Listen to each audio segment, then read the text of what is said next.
Bacaan dari Injil Yohanes bab 1 ayat 1 sampai dengan 18. Pada mulanya adalah firman. Firman itu bersama-sama dengan Allah dan firman itu adalah Allah. Ia pada mulanya bersama-sama dengan Allah. Segala sesuatu dijadikan oleh Dia dan tanpa Dia tidak ada sesuatu pun yang telah jadi dari segala yang telah dijadikan. Dalam Dia ada hidup, dan hidup itu adalah terang manusia. Terang itu bercahaya di dalam kegelapan, dan kegelapan itu tidak menguasainya. Datanglah seorang yang diutus Allah, namanya Yohanes.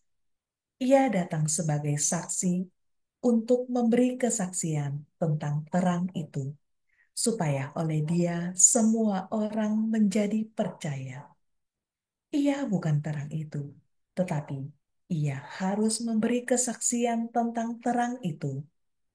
Terang yang sesungguhnya yang menerangi setiap orang sedang datang ke dalam dunia. Ia telah ada di dalam dunia dan dunia dijadikan olehnya, tetapi dunia tidak mengenalnya. Ia datang kepada milik kepunyaannya, tetapi orang-orang kepunyaannya itu tidak menerimanya. Tetapi semua orang yang menerimanya diberinya hak supaya menjadi anak-anak Allah, yaitu mereka yang percaya dalam namanya. Orang-orang yang dipercayakan bukan dari darah atau dari daging, bukan pula secara jasmani oleh keinginan seorang laki-laki, melainkan dari Allah. Firman itu telah menjadi manusia dan diam di antara kita, dan kita telah melihat kemuliaannya, yaitu kemuliaan yang diberikan kepadanya sebagai anak tunggal Bapa, penuh kasih karunia dan kebenaran.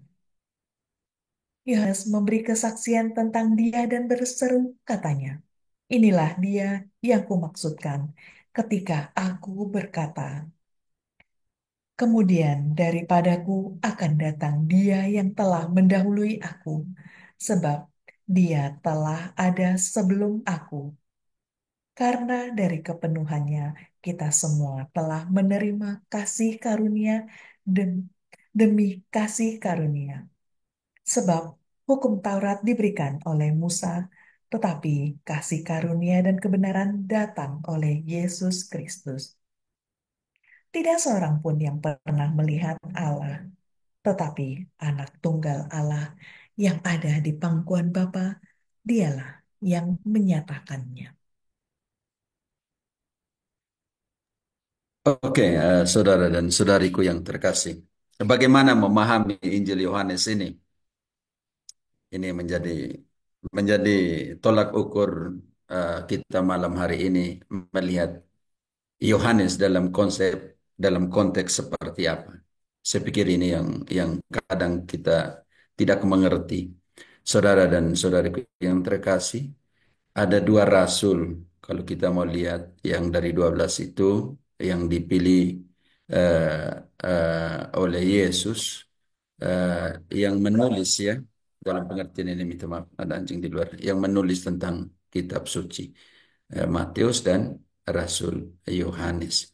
Dalam pengertian Yohanes menulis dalam pengertian rasul yang dari 12 awal itu, dia menulis paling banyak. Injil Yohanes, 1 Yohanes, 2 Yohanes, 3 Yohanes, dan Wahyu. Dan satu-satunya rasul yang diperintahkan untuk menulis. Kalau kita mau lihat, kita buka di dalam Wahyu 2 dan 3, atau kita melihat Yohanes sendiri menulis dalam pengertian, kalau kita baca Lili Wahyu 1 ayat 9, apa kata Yohanes di sana?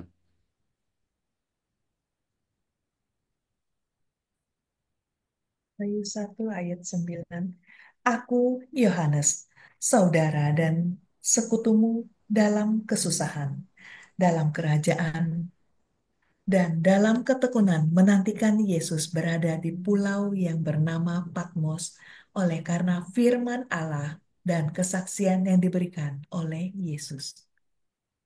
Eh, Sangat sungguh sungguh pernyataan yang sangat bagi saya sangat apa ya sangat menggenapi kerinduan eh, konteks sejarah pada saat itu di mana pembantaian oleh Neron 465 dan pembantaian oleh Domitianus 94-95 di mana wahyu itu ditulis. Makanya di sini Yohanes sendiri mengatakan saudaramu di dalam penderitaan. Jadi melihat sendiri konteks penulisan membawa kita kepada sebuah nuansa bagaimana menginterpretasi secara gramatikal pada saat itu digunakan, membawa kita juga ke situasi sejarah, konteks historis, kritis historis pada saat itu. Sedangkan yang sebelah harafiah dalam pengertian seolah-olah itu terjadi sekarang. Ini yang sebenarnya kita pelan-pelan untuk mendefinisikan itu. Bagaimana kita memahami contoh kecil Lili? Engkau baca dulu Matius 5 ayat 29-30. Matius 5, 29, 30. Suaramu makin makin baca Iya, makin iya, turun begitu iya, Lili. iya, Kenapa? iya, Ya, iya, makin iya, makin maaf. tertutup. Hmm. Ya, maka jika matamu yang kanan menyesatkan engkau, cungkillah dan buanglah itu. Karena lebih baik bagimu jika satu dari anggota tubuhmu binasa daripada tubuhmu dengan utuh dicampakkan ke dalam neraka. Dan jika tanganmu yang kanan menyesatkan engkau, penggalah dan buanglah itu. Karena lebih baik bagimu jika satu dari anggota tubuhmu binasa daripada tubuhmu yang utuh masuk neraka. Bagaimana mensandingkan dua konsep mentalitas Alkitabiah di dalam menafsirkan ini? Katolik dan Protestan di sini. Jimmy, Deo, teman-teman, Robertus, Pak Robertus, bagaimana menafsirkan dalam konteks Katolik dan bagaimana menafsirkan dalam konteks Protestan dalam bab yang barusan kita baca. Jika matamu membuatmu berdosa, cungkilah. Dan jika kaki dan tanganmu membuat berdosa, potonglah. Apa yang harus kita lakukan? Kan kalau dari sebelah bilang harus sungguh-sungguh yang ada tertulis. Ayo teman-teman. Berat tuh mau kalau dicungkil gitu mau. Cacat dong kitanya mau. Oh, dan kalau seandainya kita mengikuti konsep harafiah, berapa pendeta yang masih mempunyai mata? Sudah mulai berkurang harusnya. Iya, harusnya mulai berkurang karena Pak Robertus, tolong buka mic. Berapa ibu pendeta yang masih mempunyai kaki? Karena kaki juga mengantar kita untuk pergi ke tempat yang berdosa. Pak Robertus silakan. Berarti sudah nggak ada yang punya kaki dan tangan dan mata itu, Mas. Iya, kalau seandainya kita pakai konsep Hmm. seperti itu. Nah, ini makanya selamat datang saudara dan saudariku yang terkasih. Ini sebenarnya didasarkan kepada dua konsep tentang gereja yang berbeda ya. Mhm. Bagi bagi bagi Katolik, gereja itu bukan skriptura, gereja itu apostolik. Karena didirikan di atas dasar para rasul, bukan didirikan di atas dasar skriptura. Ini yang jadi persoalan besar, Lili. Efesus 2 ayat 20. Didirikan di atas dasar siapa? Yesus 2, 20. Lili, suaramu kecil banget ya, Ada kenapa mau? ya? Ada. Oh ya, oke oke. Efesus 2, 20. Yang dibangun di atas dasar para rasul dan para nabi dengan Kristus Yesus sebagai batu penjuru. Di mana kita bongkar satu ayat pun di dalam kitab suci tidak dikatakan bahwa gereja didirikan di atas dasar skriptura. Persoalan teman-teman sebelah Protestantisme berjuang mencari ayat di mana yang menjadi landasan mereka dan Yesus sudah kritik itu. Dalam Yohanes 5 ayat 29, ayat maaf 39 40, Yesus sudah kritik tentang sola scriptura ini. Yohanes 5 ayat 39 40. Pengantar ya teman-teman. Yesus sudah kritik, kamu bongkar semua ayat-ayat, semua ayat antar kepada saya, tapi kamu tidak mau datang kepada saya untuk mendapatkan hidup. Ini jadi persoalan. Mereka pikir Yesus bilang, di mana dua tiga orang berkumpul atas namaku, aku ada di situ. Ini yang menjadi pendasaran skriptura di mana dibangunlah gereja-gereja atau denominasi dalam pengertian itu. Tetapi di mana satu ayat pun bahwa gereja itu dibangun di atas dasar skriptura? Tidak ada sama sekali. Justru Yesus kritik soal skriptura seperti ini. Silakan. Kamu menyelidiki kitab-kitab suci, sebab kamu menyangka bahwa olehnya kamu mempunyai hidup yang kekal. Tetapi walaupun kitab-kitab suci itu memberi kesaksian tentang aku, namun kamu aku untuk memperoleh hidup itu. Oke, kamu bongkar semua ayat, tetapi semua ayat itu antar kepada saya, yang kepada saya ini kamu tidak mau datang. Dan kalau kita mau lihat ayat bab 6-nya mengantar kita kepada Ekaristi sebagai benar-benar makanan. Dan siapa yang terima makan tubuh dan darahku akan hidup selamanya. Inilah datang kepada dia untuk dapat hidup. Sedangkan sebelah lanjutkan bongkar kitab suci suka-suka dan saudara dan saudariku yang terkasih. Sebagai sebuah pengantar singkat. Bagaimana eh, contoh kecil Mormon ketika pendiri Mormon membaca kitab Kejadian, beranak cuculah dan bertambah banyaklah, apa yang dia buat? Dia mengizinkan poligami dan dia punya 45 istri selama masih hidup. Mormon itu. Saksi Yehova ketika mengatakan sabda menjadi manusia dan tinggal di antara kita dan aku datang dari Bapa, saksi Yehova bilang Yesus lebih kecil. Allah kecil dan Bapa Allah besar. Dan Yesus sama dengan malaikat. Bayangkan saudara-saudariku yang terkasih. Ketika karismatik Pentekostas menafsirkan tentang karya Roh Kudus, mereka mengambilnya contohnya dari kisah 8. Mm-mm. Mereka bilang begini, butuh pembaptisan baru. Contohnya kisah 10 juga nanti kita bisa lihat di sana. Butuh pembaptisan baru, pembaptisan selam dalam Roh Kudus. Contoh kecil. Maka semua yang pindah masuk ke karismatik Pentekostas harus diselam lagi di dalam Roh Kudus. Contoh kecil. Pokoknya mereka tafsir suka-suka menentukan seseorang menjadi pelayan altar, altar tidak ada di sana. Nanti ada Sofi di sini yang bisa menceritakan bagaimana menafsirkan suka-suka. Dalam pengertian itu ya saudara-saudariku. Pertengkaran hebat antara William Miller dan Helen Goldwhite yang Adventista dan Adventis hari ketujuh. Maka setelah mendirikan bersama dengan William Miller, Helen Goldwhite tahun 1860, 1863 dia keluar dari sana dan mendirikan Adventista hari ketujuh dan mengembalikan perayaan mereka punya ibadah ke hari Sabtu. Ini yang bingung. Dan Adventista hari ketujuh dan saksi Yehova tidak larangan makan darah. Pokoknya mereka atur-atur. Yesus bilang yang saya katakan, Lili, kisah 10 ayat 15. Yang saya katakan haram, halal, maaf, yang saya katakan halal, jangan pernah kamu mengatakan haram. Jadi bingung kita nih, mau ikut yang mana? Pokoknya ambil satu ayat kitab suci, mereka tafsir suka-suka. Lili, kisah 10 ayat 15. Kedengaran pula untuk kedua kalinya suara yang berkata kepadanya, apa yang dinyatakan halal oleh Allah tidak boleh engkau nyatakan haram. Banyak pendeta datang bilang, jangan makan darah, apa semua, apa. Yesus bilang, yang saya katakan halal, kenapa kamu katakan haram? Pokoknya aneh-aneh. Pokoknya aneh-aneh. Datanglah pendeta Efrosoro mengatakan bahwa orang kudus yang masih hidup. Tidak ada persekutuan dengan orang kudus. Sedangkan kitab suci bilang ada persekutuan dengan orang kudus, Efesus 2 ayat 19.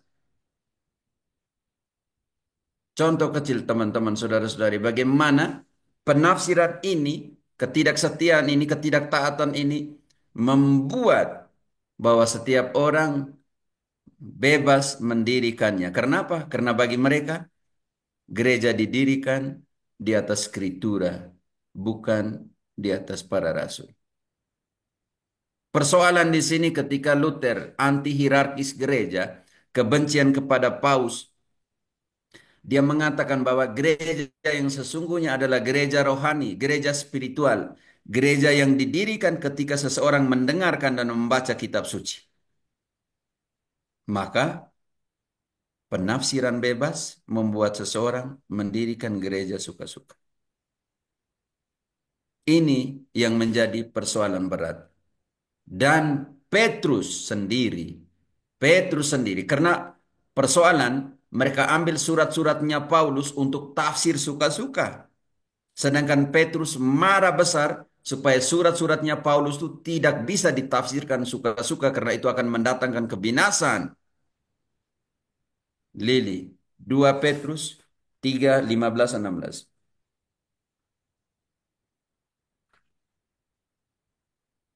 Ini masih pengantar ya teman-teman, minta maaf.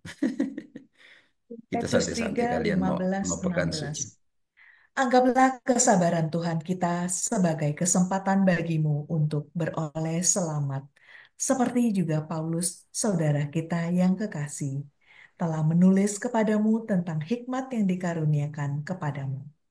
Hal itu dibuatnya dalam semua suratnya apabila ia berbicara tentang perkara-perkara ini. Dalam surat-suratnya itu ada hal-hal yang sukar difahami, sehingga orang-orang yang tidak memahaminya dan yang tidak teguh imannya memutarbalikkannya menjadi kebinasaan mereka sendiri, sama seperti juga mereka buat dengan tulisan-tulisan yang lain. Petrus mengenal semua suratnya Paulus. Makanya dia bilang dalam semua suratnya. Pertanyaan kita, kalau begitu Petrus konsultasi di mana sampai, Paulus konsultasi di mana sampai semua suratnya dikenal. Bagaimana Paulus sendiri pergi dan berkonsultasi. Dan bagaimana Petrus yang barusan kita baca mengenal semua surat Paulus.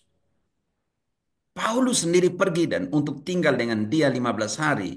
Nanti kita lihat kata apa yang digunakan di sana. Lili, bantu dulu. Galatia 1 ayat 18. Apa yang dilakukan oleh Paulus? Yang penulis surat-surat perjanjian baru. Apa yang dia buat? Dan dia pergi kemana? Dan dia tinggal berapa hari?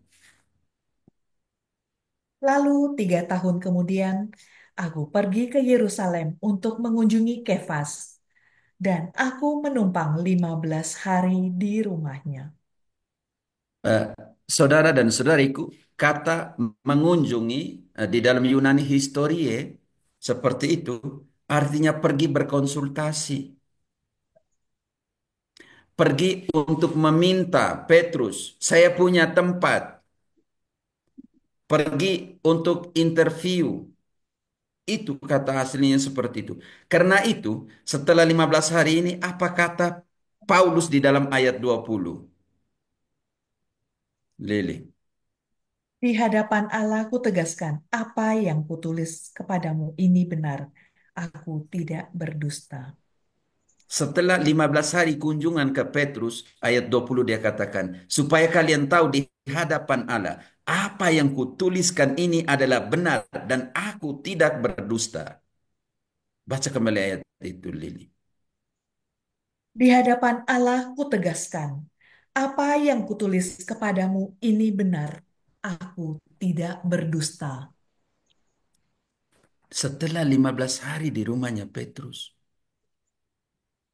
Paulus sebesar itu, rasul yang besar itu, harus pergi. Historie, harus pergi berkonsultasi, pergi wawancara, pergi untuk mengatakan penting atau tidak saya. Kata dasarnya itu. Ini kita angkat kitab suci tanpa konsultasi di siapapun, langsung. Lili, apa yang dilakukan oleh Filipus? kepada sida-sida. Dan apa kata sida-sida? Kisah 8 ayat 28 kalau tidak salah. Dari 26, Lili. Kisah 8. Apa yang Kisah dilakukan? 8. Ingat itu Filipus itu diakon ya, saudara dan saudariku. Kemudian berkatalah seorang malaikat Tuhan kepada Filipus, katanya, bangunlah dan berangkatlah ke sebelah selatan menurut jalan yang turun dari Yerusalem ke Gaza. Jalan itu jalan yang sunyi. Lanjut, Lalu lanjut. berang, lalu berangkatlah Filipus adalah seorang Etiopia, seorang sida-sida, pembesar, dan kepala perbendaharaan Sri Kandake, Ratu Negeri Ethiopia, yang pergi ke Yerusalem untuk beribadah. Sekarang orang itu sedang dalam perjalanan pulang dan duduk dalam keretanya sambil membaca kitab Nabi Yesaya. Lalu lalu kata Roh kepada Filipus, pergilah ke situ dan dekatilah kereta itu. Filipus segera ke situ dan mendengar sida-sida itu sedang membaca kitab Nabi Yesaya. Kata Filipus, mengertikah Tuhan apa yang Tuhan baca itu? Jawabnya, bagaimanakah aku dapat mengerti kalau tidak ada yang membimbing aku? Tahan, Lalu ia tahan. Bagaimana aku dapat mengerti kalau tidak ada yang membimbing aku? Bagaimana aku dapat mengerti kalau tidak ada yang membimbing aku?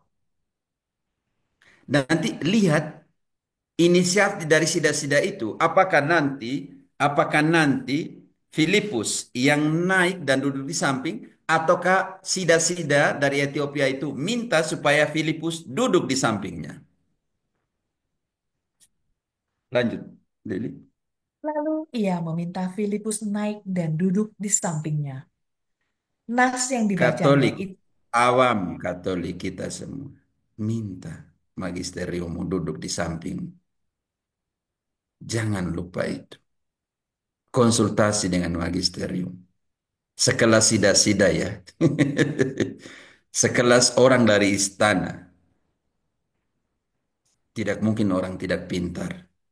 Tetapi untuk hal-hal seperti ini, dia harus minta otoritas untuk ada di sampingnya dan membantunya menjelaskannya. Karena itu 2 Petrus 1 ayat 19 sampai 21.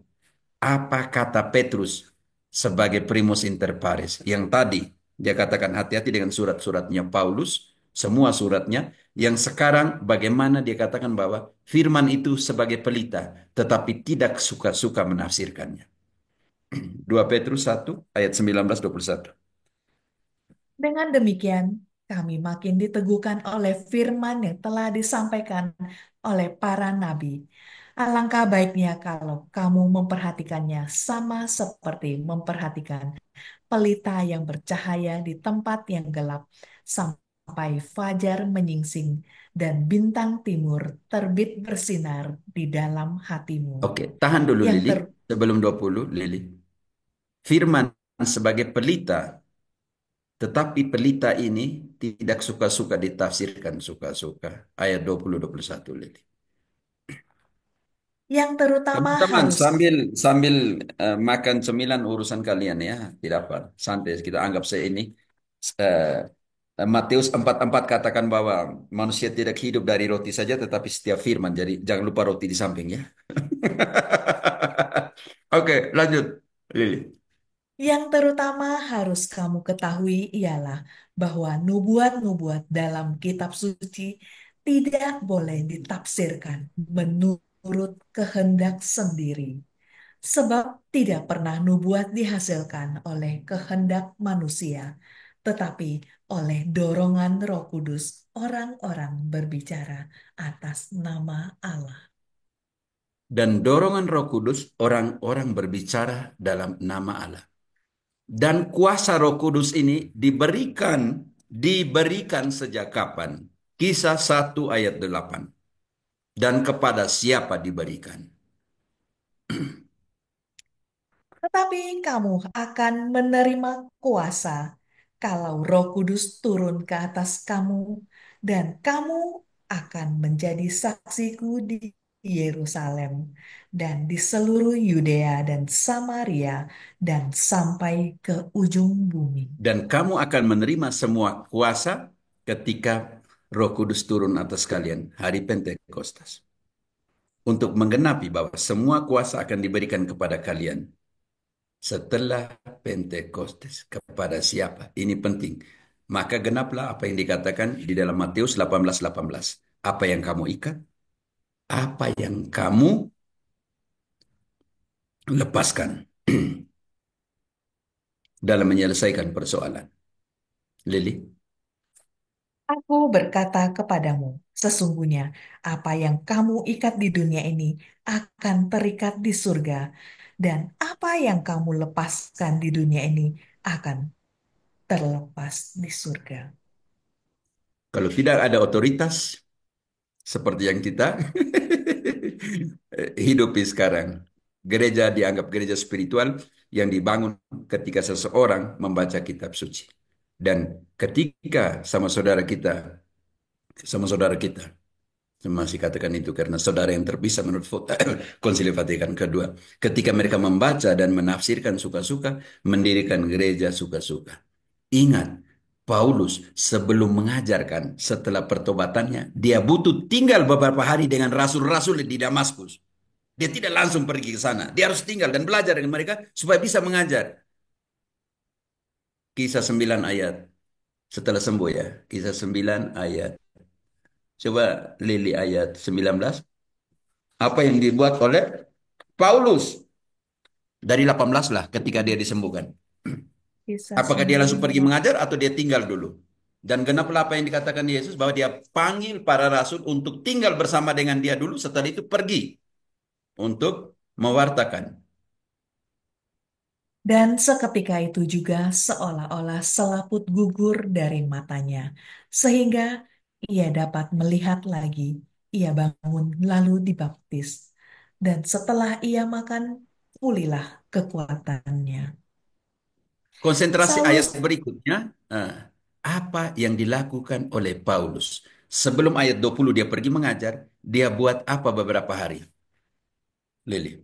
Saulus tinggal beberapa hari bersama-sama dengan murid-murid di Damsik.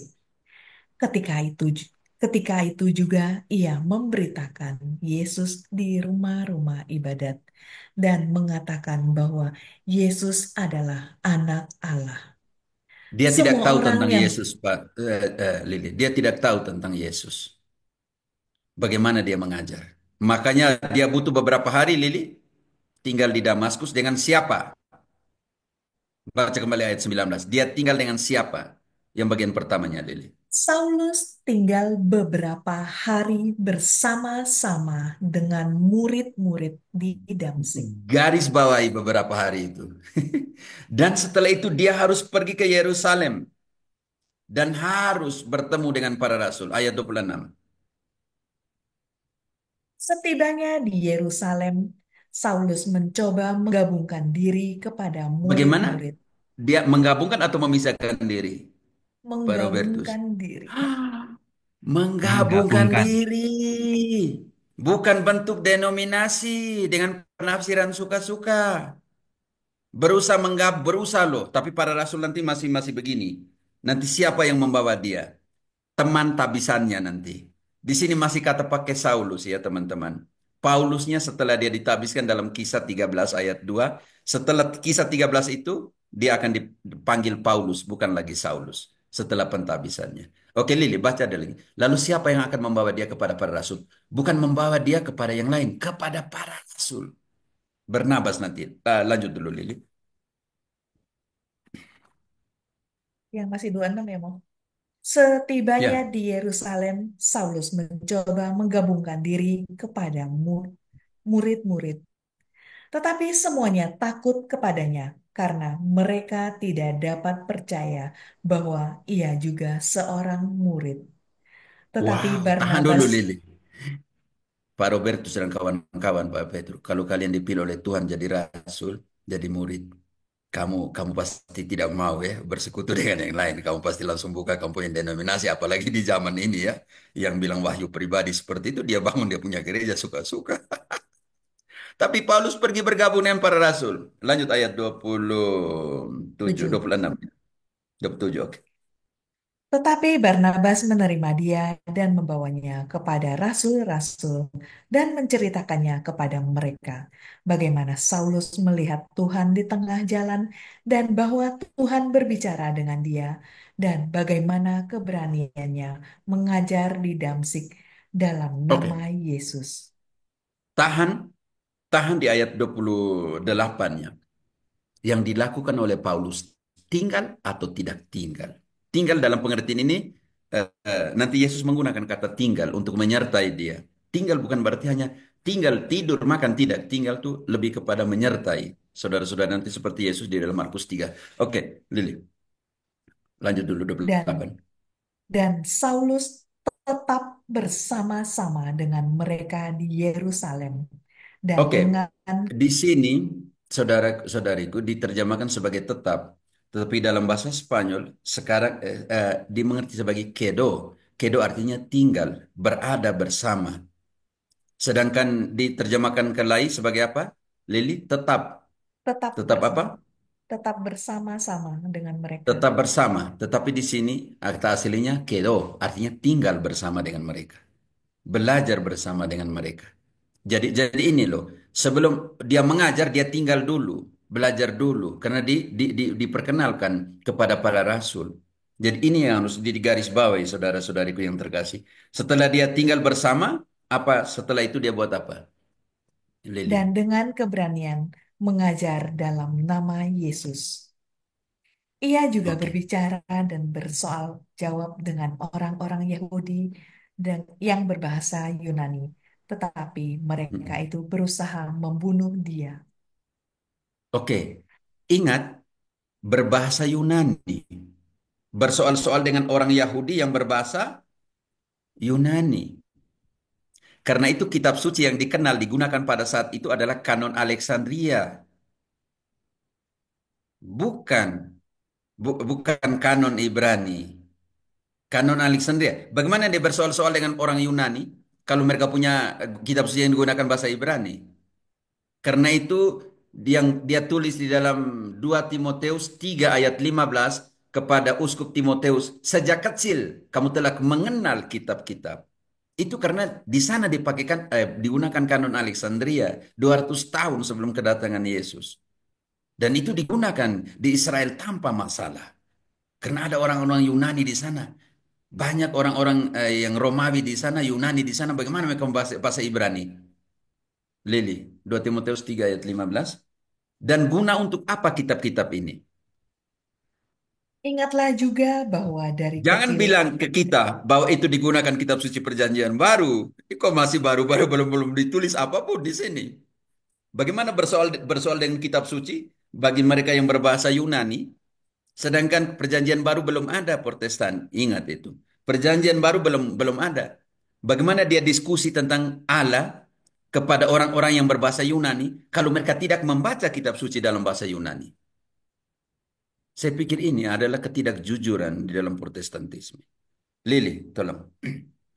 Ingatlah juga bahwa dari kecil engkau sudah mengenal kitab suci yang dapat memberi hikmat kepadamu dan menuntun engkau kepada keselamatan oleh iman kepada Kristus Yesus. Kristus.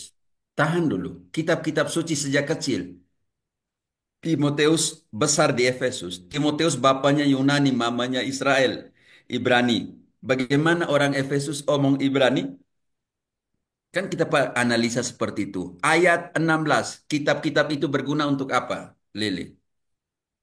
Semua tulisan yang diilhamkan Allah memang bermanfaat untuk mengajar, untuk menyatakan kesalahan, untuk memperbaiki kelakuan, dan untuk mendidik orang dalam kebenaran.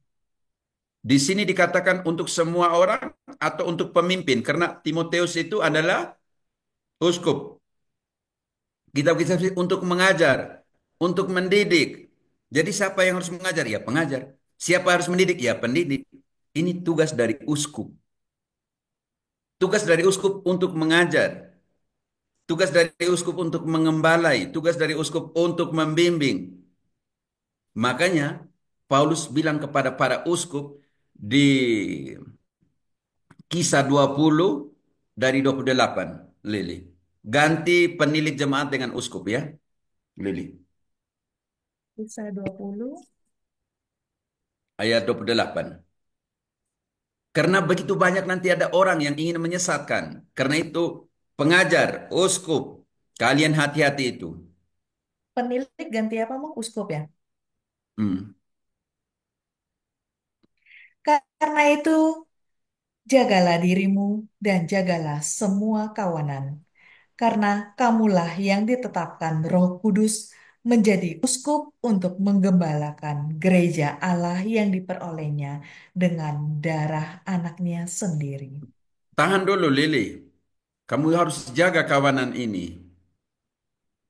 Gereja Allah, bukan gereja-gereja. Selalu dalam konsep singular, teman-teman. Tidak akan muncul konsep plural kalau omong tentang gereja Allah. Oke, gereja Allah yang diperolehnya dengan darahnya sendiri. Lanjut sedikit. Aku tahu bahwa sesudah aku pergi, serigala-serigala yang ganas akan masuk ke tengah-tengah kamu dan tidak akan menyayangkan kawanan itu. Lanjut. Tugasnya apa serigala Bahkan ini? bahkan dari antara kamu sendiri akan muncul beberapa orang yang dengan ajaran palsu mereka berusaha menarik murid-murid dari jalan yang benar dan supaya mengikut mereka. Oke, Sebab itu, cukup, Lili.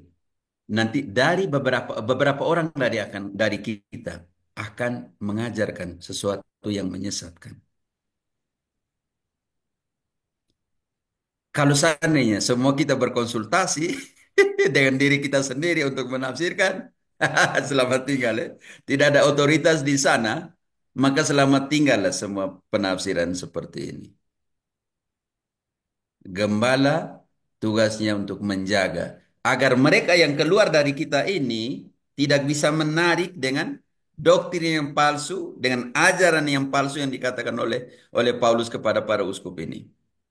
Selamat datang saudara dan saudariku yang terkasih kepada mentalitas Alkitabiah atau Biblis, Katolik dan Protestan ya. Oke, teman-teman. Mentalitas Biblis adalah Alkitabiah. Mentalitas kita Biblis dalam pengertian cara pandang, cara hidup, cara menafsirkan, cara membaca dan semua yang kita boleh terapkan di dalam konsep ini. Lalu pertanyaan hari ini, saya mau fokus kepada yang Katolik Protestan nanti bagian kedua. Bagaimana melihat, tapi sebenarnya di pengantar umum tadi kita sudah sama-sama berjalan bersama dengan konsep seperti ini. Oke. Yang tadi telah kita baca bersama-sama. Ini sebuah cerita fiktif ya. Tetapi penting sekali ketika seorang perempuan dengan mata yang indah, tetapi matanya membuat banyak orang berdosa, maka ketika dia membaca Matius 5:29, jika matamu membuatmu berdosa, cungkilah. Dan kemudian dia membuat keputusan. Fatal, dia menuangkan asam ke matanya sehingga matanya terbakar. Dan karena itu dia kehilangan penglihatannya selama-lamanya. Bagaimana? Ini kenyataan loh. Mau lihat kenyataan yang lain? Kata pendeta evangelis Protestan Amerika James Jones pada tahun 1978, 18 November, 918 orang kehilangan nyawa hanya karena menginterpretasi pernyataannya. Sudah selesai penderitaan kita. Mari kita akhiri sekarang. Mari kita akhiri pemberitaan kita. Berapa yang sekte yang di Afrika buat yang sama? Berapa? Bayangkan, Ini saya pikir sadis juga ya. Kalau kita mau analisa. Mengakhiri penderitaan dengan seperti ini. Karena menafsirkan kitab suci dengan seperti ini. Mengakhiri 918 nyawa. Bayangkan saudara-saudariku yang terkasih. Minum racun sama-sama. Praktik-praktik seperti ini. Yang kadang lang bilang foto cukur lah, foto video cukur lah, video apalah. Pokoknya semua menafsirkan kitab suci menurut pemahaman masing-masing. Hasilnya seperti ini. Tidak ada otoritas yang mengatakan, oh cungkil mata artinya ketika matamu membuat kamu berdosa, kamu harus tahu kontrol loh. Nggak usah lihat lagi pornografi karena matamu akan membawamu kepada dosa. Contohnya seperti itu. Tanganmu membuat kamu mencuri, ya sudah jangan buat lagi seperti itu. Kakimu ketika membawa kamu ke tempat pelacuran, ke tempat apalah, jangan lagi lah. Seperti itu, maksudnya seperti itu. Hatimu yang untuk cungkil hatimu. Kalau di sana kamu menyimpan dendam dan semuanya. Maksudnya seperti itu, bagaimana menafsirkan dalam pengertian ini? Sida-sida dari Ethiopia bilang, bagaimana saya mau mengerti kalau tidak ada yang menjelaskan kepada saya? Ini hasil seperti ini. Ini contoh kecil. Masih banyak contoh. Penafsiran pribadi membuat orang seperti ini. Betapa bedanya menafsirkan Alkitab ya teman-teman. Sendirian atau dengan konsultasi. Jika seorang tidak tahu dan tidak berkonsultasi dengan siapapun, maka yang dikonsultasi juga buta, yang mengkonsultasi juga buta, maka 15 ayat 14, dua-duanya akan masuk ke dalam jurang. Orang buta membimbing orang buta, selamat tinggal. Ini jadi persoalan besar ya, saudara dan saudariku yang terkasih. Sekarang saya mau masuk kepada pola pikir Katolik sedikit tentang penafsirannya, saudara dan saudariku. Ini penting sekali untuk dipahami. Ini adalah mentalitas historis kritis. Umat Katolik dengan rasa iman dan doa mendalam selalu menghargai studi Alkitab yang serius. Studi ini mengacu pada kontribusi beberapa generasi. Bapak-bapak gereja diturunkan terus dan memberikan landasan yang serius untuk spiritualitas Alkitabiah kita. Artinya, tidak mudah untuk mulai mempelajari Alkitab. Ini menyiratkan dunia pengetahuan. Gereja Katolik sadar bahwa membaca Alkitab tanpa persiapan yang memadai mencobai Tuhan. Anda harus siap untuk membacanya. Jika tidak, apapun bisa terjadi. Ini yang diajarkan sejarah. Seseorang yang tahu sedikit sejarah dan sedikit geografi dan tidak memiliki kebiasaan menempatkan apa yang dibacanya dalam konteks yang tepat, dapat dengan Alkitab di tangannya mengatakan kebiadaban yang besar. Hati-hati dengan cara berpikir yang di sebelah. Teman-teman, nanti sebentar kita tanya korelasi ke Injil apa semuanya. Tapi saya mau menekankan ada beberapa poin penting di dalam studi Alkitab ya. Menuntutmu, yang pertama, mengetahui teks suci sebaik mungkin dalam bahasa aslinya atau dalam terjemahannya. Dan untuk tetap setia pada teks tersebut. Ini menjadi persoalan.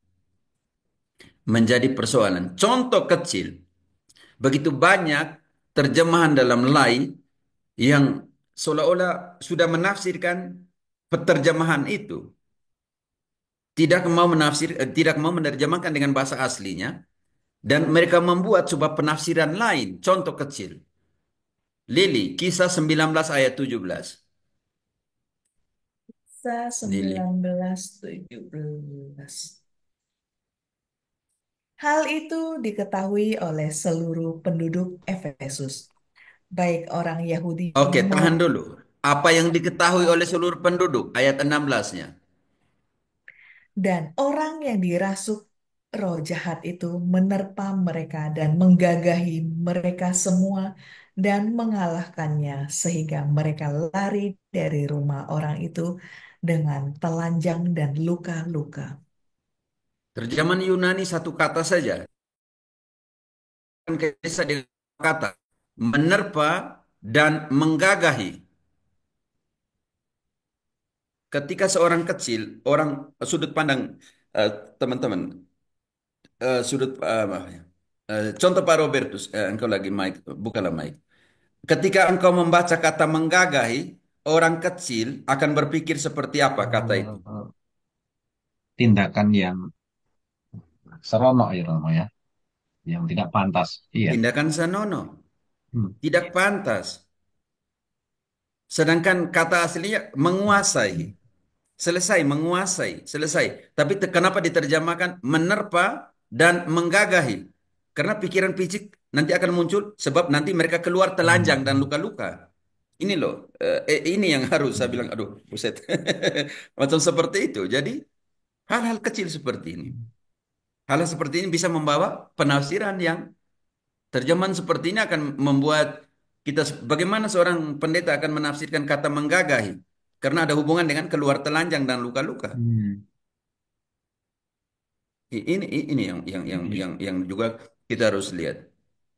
Karena itu, saudara dan saudariku yang terkasih, berkonsultasilah. Orang yang setingkat pendidikan sida-sida kerajaan masih berkonsultasi.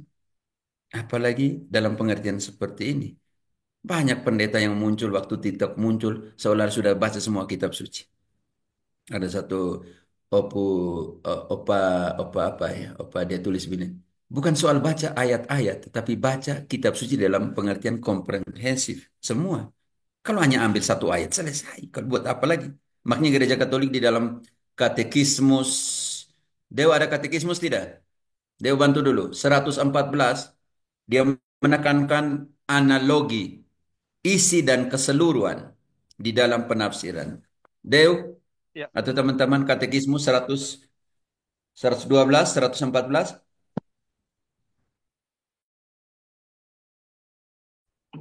Suara katekismus. ada nggak? Waduh, sedang bentar-bentar. Atau saya cari di sini. Kalau saya cari saya harus keluar lagi. Katekismus 112. Oh Memperhatikan ya, dengan silakan. seksama isi dan kesatuan seluruh kitab suci. Sebab bagaimanapun bedanya kitab-kitab itu yang membentuk kitab suci, namun kitab suci adalah satu kesatuan atas dasar kesatuan rencana Allah yang pusat dan hatinya adalah Yesus Kristus. Ya, Pak Sejak Antonius. Paskah Saya Nabi sudah Yesus. isi dan Ya, keseluruhan. Satu ayat dibangun di dalam keseluruhan dan seluruh rencana Allah dalam kitab suci itu membangun satu ayat itu. Makanya dia menekankan, katekisme menekankan penafsiran analogi di dalam 114, Pak Antonius. berarti 111, oke. Memperhatikan analogi iman dari Roma 12 ayat 6. Dengan analogi iman dimaksudkan hubungan kebenaran-kebenaran iman satu sama lain dalam rencana keseluruhan wahyu. Oke, penting. Contohnya, contohnya, contohnya. Lukas 1 Oh, ayat 28 atau Lukas 1 ayat 26, akarnya di mana? Oh, akarnya di mana? Akarnya ada di Yesaya 7:14. Contoh kecil seperti itu. Atau purgatorium. Contoh yang paling nyata purgatorium. Yang ditekankan oleh Paulus, contoh kecil, Deo, Lili, tolong. Tolong, ini kecil ya. Makanya dia bilang, terjemahan tetap pada konteks. Bagaimana merelasikan satu sama lain. Contoh, purgatorium yang Protestan bilang tidak ada. Kita pakai contoh-contoh yang panas ya. 1 Korintus 3, 13-15. Itu Paulus kaitkannya ambilnya di mana contoh? 1 Korintus 3. Sekali kelak pekerjaan masing-masing orang yang nampak. Karena hari Tuhan akan menyatakannya, sebab ia akan nampak dengan api, dan bagaimana pekerjaan masing-masing orang akan diuji oleh api itu. Jika pekerjaan yang dibangun seorang tahan uji, ia akan mendapat upah. Jika pekerjaannya terbakar, ia akan menderita kerugian, tetapi ia sendiri akan diselamatkan, tetapi seperti dari dalam api. Oh, sandinya kemana sekarang? Oh, Maliaki 3 ayat 2, Malaki 4:1, Zakarias, Daniel. Itu harus dikaitkan semua. Karena di sini Paulus tidak berdiri sendiri. Lili. Diambil dari mana? Maliaki 3 ayat 2. Siapakah yang dapat tahan akan hari kedatangannya?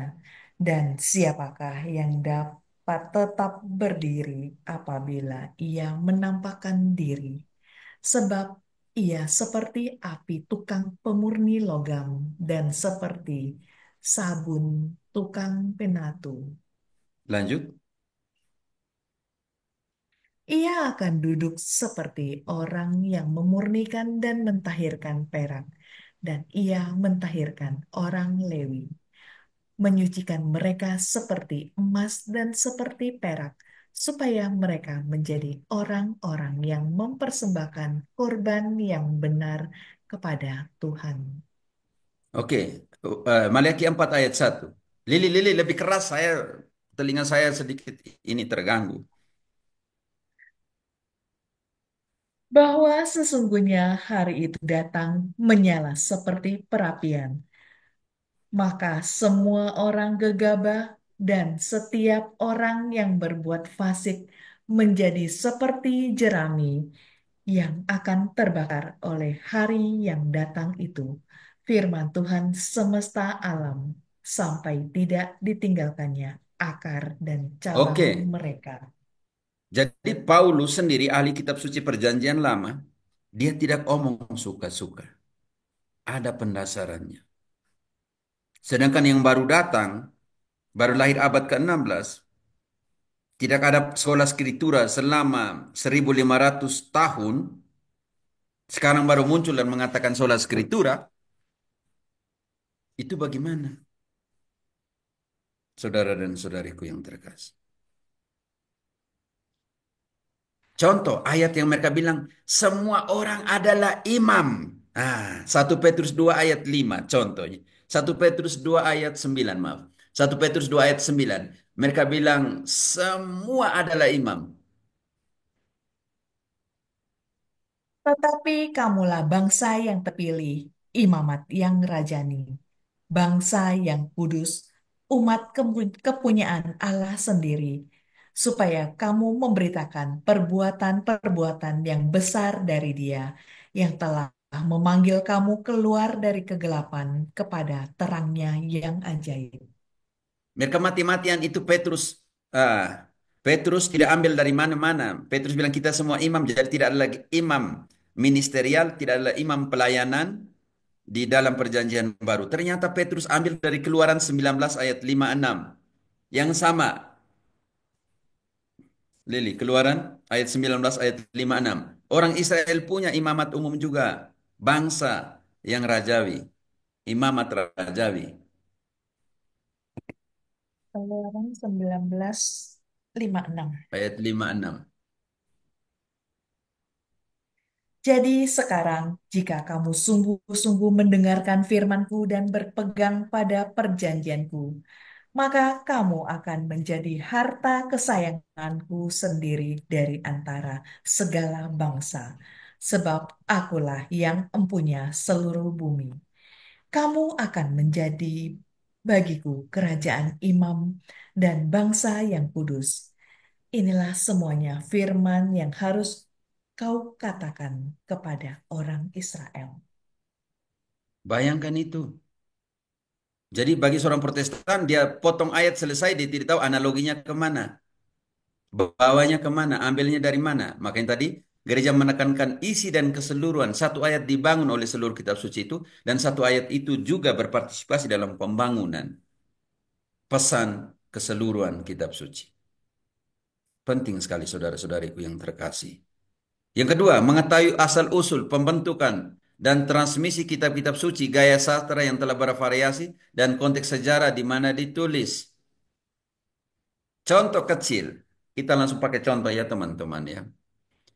Roma 10 ayat 9. Lihat gaya sastra dan lihat konteks. Ketika ayat ini digunakan oleh Protestan untuk membenarkan bahwa hanya dengan percaya selesai sudah diselamatkan. Tetapi menghilangkan konteks Roma pada saat itu. Menghilangkan yang kita namakan itu gramatikal dalam pengertian penafsiran gramatikal yang terdiri dari sintaksis dan leksikon. Mereka menghilangkan itu. Teman-teman, saya tidak menakut-nakuti kalian untuk membaca kitab suci ya. Minta maaf. Oke. Contoh kecil. Konteks sejarah di mana ditulis gayanya seperti apa. Lili, contoh. Kita langsung buat contoh. Roma 10 ayat 9 yang digunakan sebelah sebagai propaganda yang sangat murahan tentang keselamatan. Sebab jika kamu mengaku dengan mulutmu bahwa Yesus adalah Tuhan dan percaya dalam hatimu bahwa Allah telah membangkitkan Dia dari antara orang mati, maka kamu akan diselamatkan. Teman-teman, contohnya Pak Antonius, teman-teman yang ada di room ini, ketika kita membaca hal ini, apa yang kita rasakan sebagai Protestan? Hanya percaya selesai kan? Hanya mengakui dengan mulut selesai. Bisa-bisa yang mau omong silakan, hidupkan mic, Pak Antonius. Iya betul. Kalau baca seperti itu seolah-olah gampang banget tuh iman. Tinggal Hmm. percaya beres. Percaya beres selesai. Itu yang dibuat oleh mereka, propaganda palsu menggunakan ayat ini.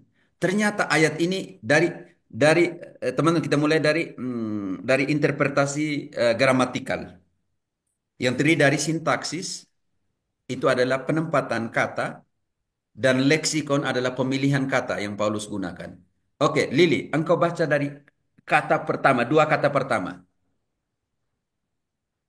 Sebab jika kamu mengakui, Oke, tahan. Sebab jika kamu, Pak Antonius hidupkan mic-mu. Sebab Ya, jika kamu, Pak, di sini dari pengertian sintaksis, urutan kata, penempatan kata, isi kata ditaruh di mana kata-kata itu. Sebab jika sebab kamu, jika kamu apakah mengakui, di sini Paulus membuat sebuah opsi free will di dalam kondisi untuk memilih, Pak Antonius? sebab jika jika kamu. kamu Iya, mengakui, ada kata Sebab jika, jika kamu, pilihan. sebab jika kamu, apakah di sini Mhm. menempatkan sebuah kondisi untuk memilih, free willmu untuk memilih? Bukan memilih ya, itu kayak bukan dorongan sebenarnya Ya, menurut ada saya. kondisi di sini. Sebab Kondisi. jika kamu percaya dan sebab jika kamu tidak percaya. Sebenarnya ada dua opsi, konfirmasi dan negasi di sini. Kamu pilih yang mana, Pak Antonius? Ya, pasti dari kalimat ini konteksnya kita harus diminta untuk memilih percaya pasti kan. Untuk memilih. Jadi di Hmm. sini masih ada opsi yang kita namakan free will, Pak. Hmm. Memilih. Jika kamu, jika kata jika ini dalam bahasa Indonesia itu sebuah kondisi, Pak. If, If. pilihan. Ya, jika Atau itu bagaimana if. teman-teman yang mau menjelaskan kata jika di sini, silakan. Romo, malam. Ya. Nah, Pak Guru ada di sini mantap. Kalau Pak Guru ada di sini, mantap. Pak Guru, jelaskan kata sebab jika kamu percaya. Kata jika di sini. Saya Satu minta kata maaf. saja, satu kata Ya, saja.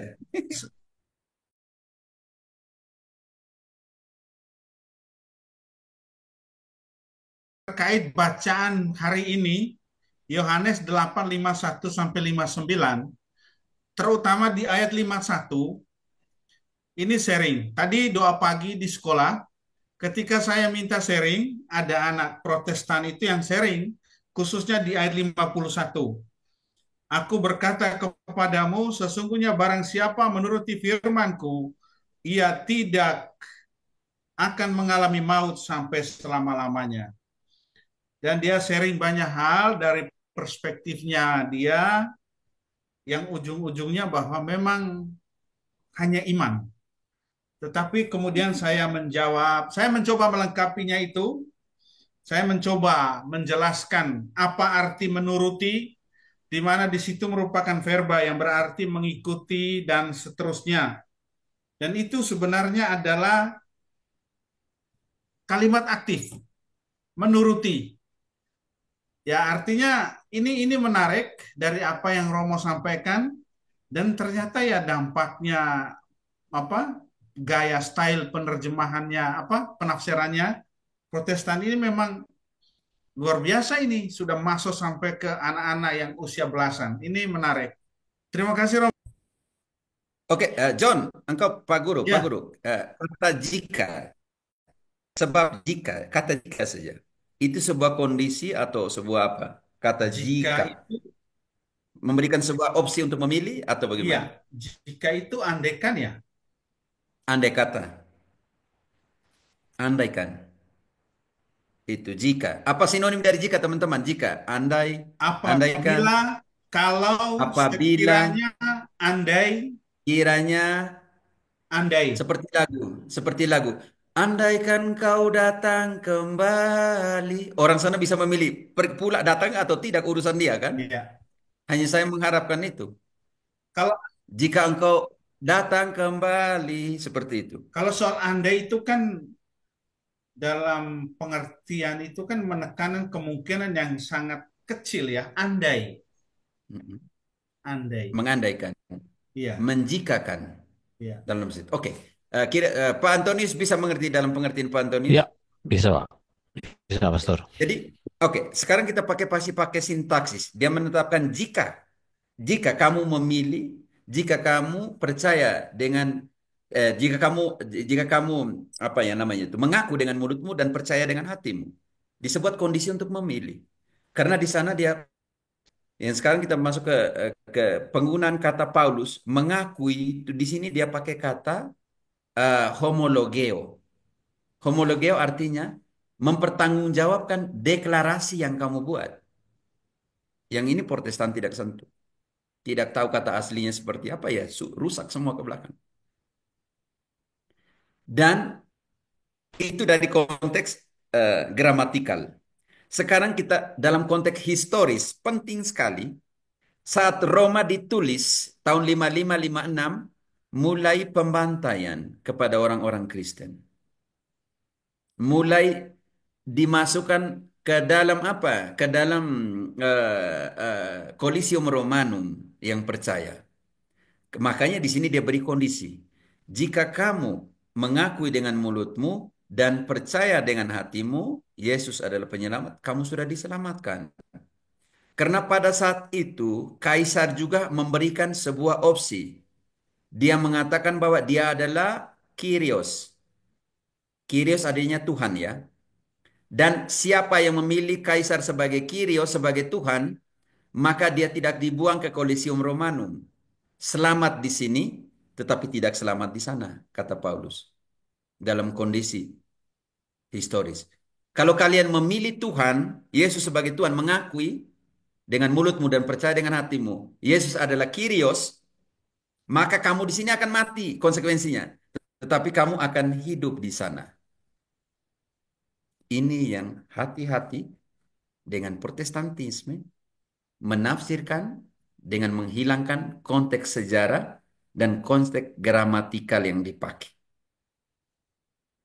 Pak Antonius bisa mengerti teman-teman? Ya, bisa Pastor. Terima kasih. Ini sangat berbahaya. Mereka menggunakan ayat ini Roma 10:9 sebagai sebuah apa? Sebuah propaganda keselamatan gratis. Kan enakon mengakui dengan mulut dan percaya dengan hati selesai. Karena itu Luther tulis seperti ini. Pecca fortiter, crede fortium. Berdosalah sekuat tenagamu, tetapi hanya dengan percaya sekuat tenagamu, kamu sudah diselamatkan. Dia bilang begini, berbuat cabullah 1000 kali sehari, tetapi dengan percaya dosamu sudah dihapuskan. Enak kan penafsiran keselamatan yang sangat mudah ini? Makanya menghilangkan semua apa yang katakan Yesus, kamu akan dibenci oleh karena namaku, tetapi siapa yang bertahan akan diselamatkan. Menghilangkan itu, menghilangkan perjuangan untuk bertahan. Lili, Matius 10 ayat 22, contoh kecil. Bertentangan sekali dengan apa yang diharapkan Yesus. Pikul salibmu untuk ikut saya. Sangkal dirimu, pikul salibmu untuk saya. Jangan bilang berdosa 1000 kali sehari, bercabul 1000 kali sehari, hanya karena percaya kamu sudah diselamatkan. Enak banget sih Protestan. Lili, Matius 10 ayat Matius 22. ayat 22. Dan kamu akan dibenci semua orang oleh karena namaku.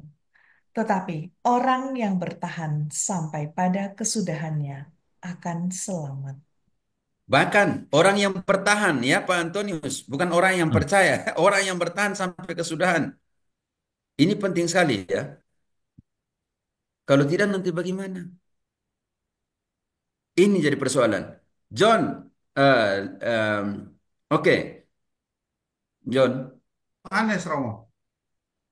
Yohanes 8, Yohanes, maaf, Yohanes 5, 851. 851, maaf. Nanti saya jelasnya larinya kemana, oke. Aku berkata kepadamu, sesungguhnya barang siapa menuruti firman-Ku, ia tidak akan mengalami maut sampai selama-lamanya. Engkau garis bawahi kata menuruti, engkau sandingkan ke 55. 55. Padahal kamu tidak mengenal aku, padahal kamu tidak mengenal dia, tetapi aku mengenal dia. Dan jika aku berkata, aku tidak mengenal dia, maka aku adalah pendusta, sama seperti kamu. Tetapi aku mengenal dia, dan aku menuruti firman-Nya. Ingat, menuruti firman, menuruti perintahnya adalah mengenal dia. Tanda bahwa kita mengenal Allah adalah menurut firman-Nya, menurut perintahnya. Yohanes yang sama, yang engkau baca, yang barusan engkau baca, dia tulis yang sama di dalam 1 Yohanes 2 ayat 3. Tanda bahwa kita mengenal Allah itu seperti apa? Kasih. 1 Yohanes 2 ayat 3. Bagaimana tanda supaya kita mengenal Allah? Makanya tadi ayat 51 engkau harus bawa ke bawah dulu. Lalu larinya kemana? Bahwa tanda bahwa kita menuruti firman-Nya. Tanda bahwa kita mengenal Allah. Artinya kita harus buat apa? Dan inilah tandanya bahwa kita mengenal Allah, yaitu jikalau kita menuruti perintah-perintahnya. Artinya bahwa engkau mengenal Allah seperti Yesus mengenal Bapa, dia menuruti firman Bapa. Sekarang kita tanda bahwa kita mengenal Allah yaitu Menuruti perintah-perintahnya. ini yang engkau harus tekankan, menuruti perintahnya, bahwa tanda bahwa engkau mengenal Allah bukan hanya karena iman.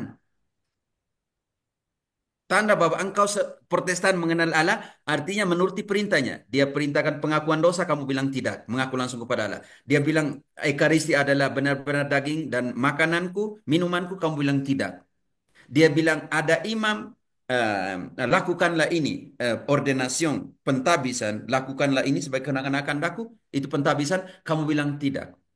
Dia percayakan kepada Petrus, gembalakanlah dombaku, kalian bilang tidak. Berarti mereka ini tidak mengenal Allah. Selesai. Karena tidak melakukan perintah Allah. John, engkau bisa mengerti?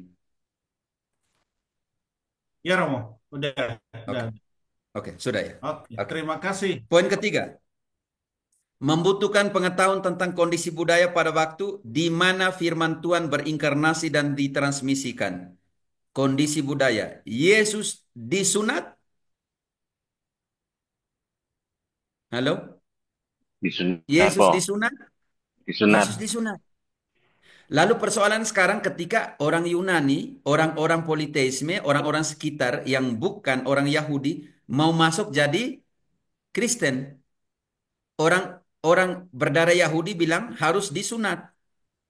Makanya terjadilah konsili satu, persoalan tentang budaya sunat di dalam budaya biblis teologis Israel, Yahudi, Ibrani, dan dia masuk ke dalam misi bangsa-bangsa. Bagaimana menghadapi sunat ini?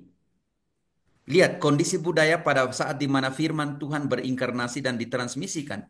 Contoh, persoalan sunat, bagaimana gereja menyelesaikan persoalan sunat? Kisah 15, contoh ayat 1.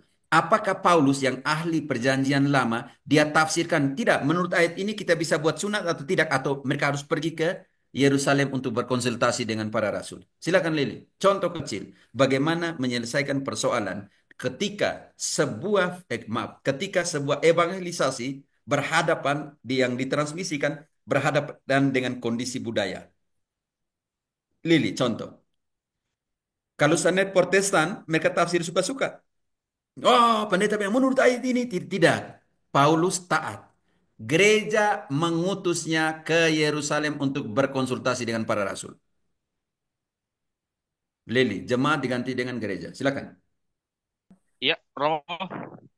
Kisah 15 ayat 1. Ya, Selanjutnya. Kisah 15 ayat 1. Beberapa orang datang dari Yudea ke Antioquia dan mengajarkan kepada saudara-saudara di situ, jikalau kamu tidak disunat menurut adat istiadat yang diwariskan oleh Tahan, Musa. tahan. Beberapa datang dari Yudea, yaitu teritorinya Ibrani, Israel. Dia pergi ke Antioquia, yang adalah teritori Romawi, dalam pengertian ini berbahasa Yunani. Sekarang dia mau paksa bahwa orang Yunani yang masuk Katolik, masuk Kristen harus disunat. Tetapi apa kata Paulus nanti? Jikalau kamu tidak disunat menurut adat istiadat yang diwariskan oleh Musa, kamu tidak dapat diselamatkan. Tetapi Paulus dan Barnabas dengan keras melawan dan membantah pendapat mereka itu. Akhirnya Oke, ditetapkan, nah, Deo, tahan dulu. Bagi orang Israel, sunat adalah tanda identitasmu sebagai orang-orang yang Selamatkan. selamatkan. diselamatkan. Selamatkan. Nah, diselamatkan. Tetapi persoalan di sini, Paulus bilang tidak bisa. Tetapi ketika Paulus bilang tidak bisa, Paulus tidak ambil ayat untuk membenarkan. Nanti gereja mengutus mereka. Ini penting. Otoritas pergi ke otoritas dan gereja punya otoritas yang mengutus, bukan mereka yang mengutus diri sendiri. Bukan Mesa bilang tadi malam Roh Kudus bisik saya untuk bangun gereja. Tidak, otoritas yang mengirim mereka kemana? Ke gereja Roma. Maaf, ke gereja Yerusalem. Baca lanjut, Dew.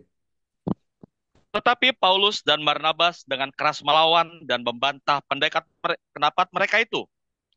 Akhirnya ditetapkan supaya Paulus dan Barnabas serta beberapa orang lain dari gereja itu pergi kepada rasul-rasul dan penatua-penatua di Yerusalem untuk membicarakan soal itu.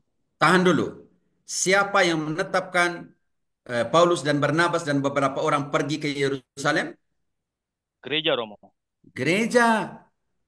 Dan nanti kita lihat siapa yang menyambut mereka. Lanjut ayatnya. Apakah satu dua orang atau ke gereja di Yerusalem yang menyambut mereka?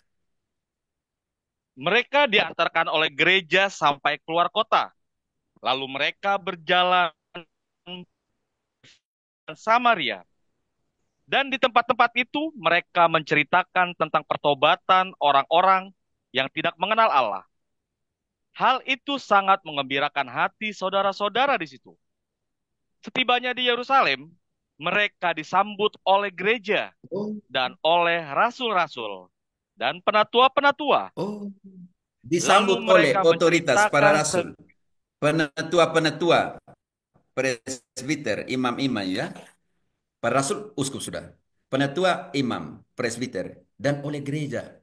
Disambut di sana. Ini tidak main-main. Jadi penyelesaian perkara budaya tentang apa? Sunat. Setelah sekian lama berdebat tentang sunat, ayat 7-nya. Dew. Sesudah beberapa Siapa yang berdiri? Siapa yang berdiri? Setelah persoalan sunat nih, tarik ulur, dikonsili, kan begitu. Lalu siapa yang harus berdiri? Sesudah beberapa waktu lamanya berlangsung pertukaran pikiran mengenai soal itu, berdirilah Petrus dan berkata kepada mereka, "Hai saudara-saudara, kamu tahu bahwa telah sejak semula Allah memilih aku dari antara kamu, supaya dengan perantaran mulutku, bangsa-bangsa lain mendengar berita Injil dan menjadi percaya." Protes teman-teman yang ada di sini. Yakobus protes, Andreas protes, Matias yang baru dipilih protes, Paulus yang barusan ditabis di ayat di bab 13 protes. Ketika Petrus bilang, kalian tahu sejak semula Allah memilih saya dari antara kalian. Mereka protes? Tidak protes, Mo. Tidak protes. Mereka tahu otoritasnya seperti apa. Tetapi dalam penyelesaian persoalan sunat ini, ayat 28 yang kita namakan Kolegio Apostolik.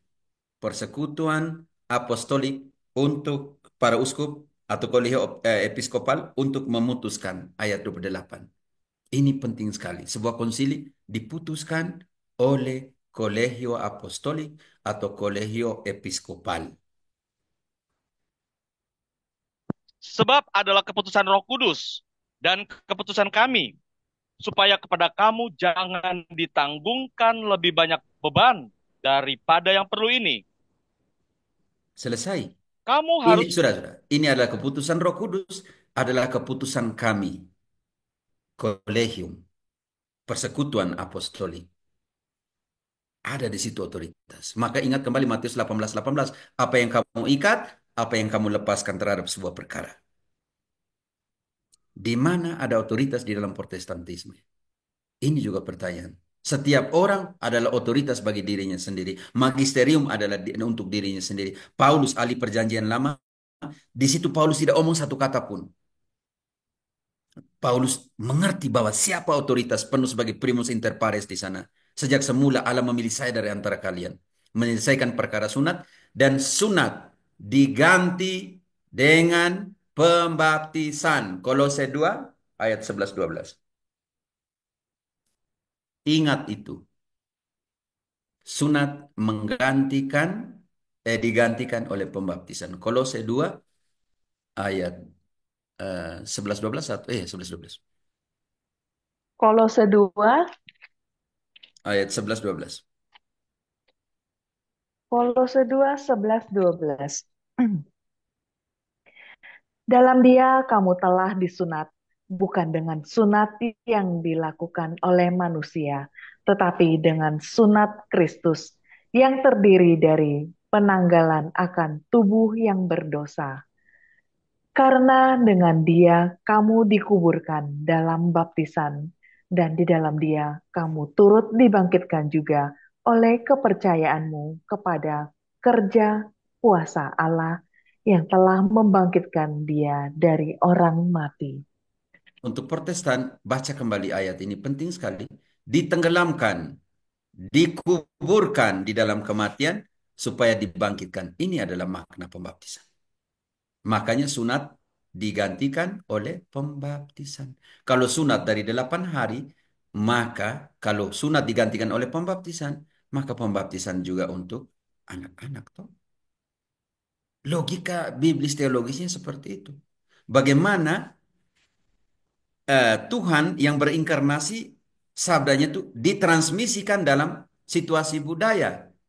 Contoh paling nyata, satu-satunya surat Rasul Paulus punya yang omong tentang perempuan berkerudung itu hanya di Korintus. Kenapa? Kenapa di Korintus? Karena di Korintus ada pada saat itu kuil-kuil Aphrodite untuk dewi kesuburan. Dan siapa yang melayani dewi kesuburan di kuilnya adalah perempuan-perempuan cantik. Dan untuk membedakan dari perempuan-perempuan lain, perempuan-perempuan yang melayani Dewi Kesuburan, orang pergi ke sana, bisa apa ya, berhubungan badan dengan perempuan-perempuan ini sebagai tanda kesuburan, maka perempuan-perempuan ini dicukur kepalanya, rambutnya dipotong, dicukurkan untuk membedakan dari perempuan lain. Dan ketika perempuan-perempuan ini bertobat dan masuk ke dalam ekaristi ibadat orang Kristen, perjamuan kudus orang Kristen, mereka masih botak, kepalanya nggak ada, rambutnya nggak ada. Makanya Paulus secara spesial karena kondisi historis budaya Korintus pada saat itu dengan penyembahan kepada Dewi Kesuburan ini, dia suruh seluruh perempuan pakai kerudung.